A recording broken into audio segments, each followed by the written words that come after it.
to remove pieces of cinnamon. First thing we're going to do is put down some of the rice. If you see any pieces of cardamom and you don't want to bite into it, just remove it. Same thing with the cloves. I'm going to put 2. Make sure you grab them, otherwise somebody's in for a really nasty shock. Okay. Now I didn't make as much rice as I normally do. There would normally be about twice this much. But I'm only making enough for a family at this point, small family. I'm going to put the rice down. Now the secret to this dish is not to boil everything all together, but to have it separately. It just keeps all the flavors distinct, but it blends together really nice. Alright, so now that the rice is in the dish, we'll go get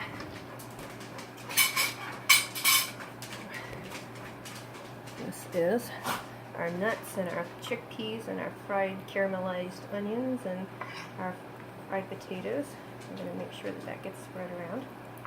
Now if you were doing this for a large gathering like I did yesterday, I would do this in layers, so I would have a bottom layer where I would mix all this in, and then I would repeat the process with more rice and then more of the nuts and chickpea mixture.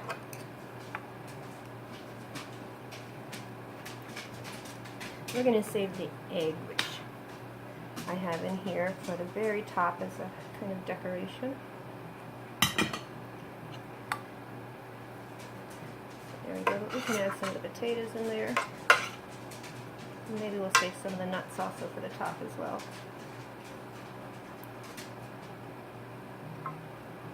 Alright, so here we go. We have all of our ingredients all mixed in, and because the oil was done separately, all of that flavored oil is now flavoring this rice so nicely.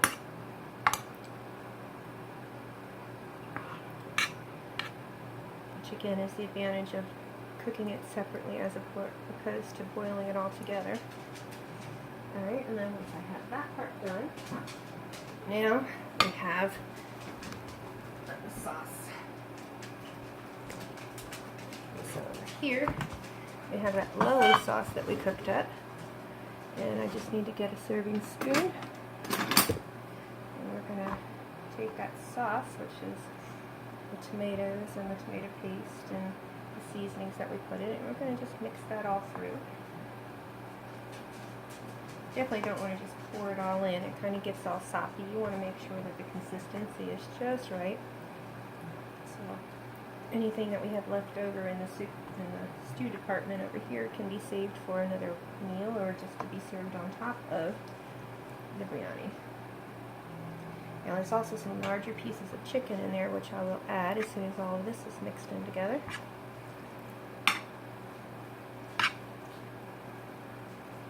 Yeah, we don't want to add any more sauce than that. We want to be able to coat the rice, but we don't want to make it like sopping wet. So we want all of that flavoring to be mixed in.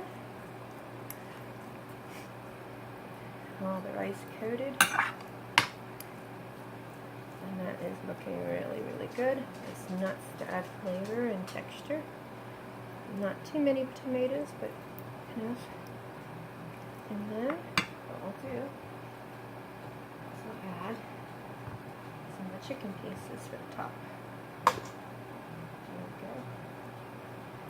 We could mix it in with the rice, but then the kind of meat kind of falls apart all over the bone, so this way people can grab the piece of their choosing. There we go. And some random pieces here and there.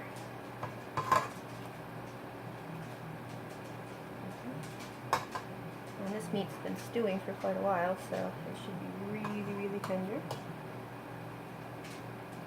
we go. That is looking really fantastic. And then you can see we still have quite a bit of the stew left in here, but that'll actually make up a nice, either to go over to the rice tomorrow, or just save it for a future meal. And now we come back to our nuts. And we can now kind of just garnish that. And we could probably garnish this with a little bit of fresh parsley, chopped up parsley, and whatever kind of green herbs that you like, cilantro perhaps.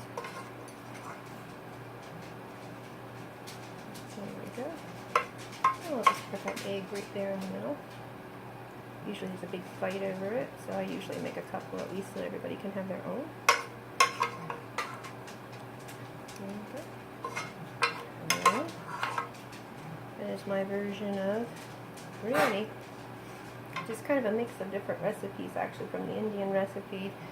The Middle East, in Kuwait, we would call it biryani, but there were other names like machbous or magluba, which means upside down. Alright, but this one I found probably has the most flavor, so I really like this particular recipe.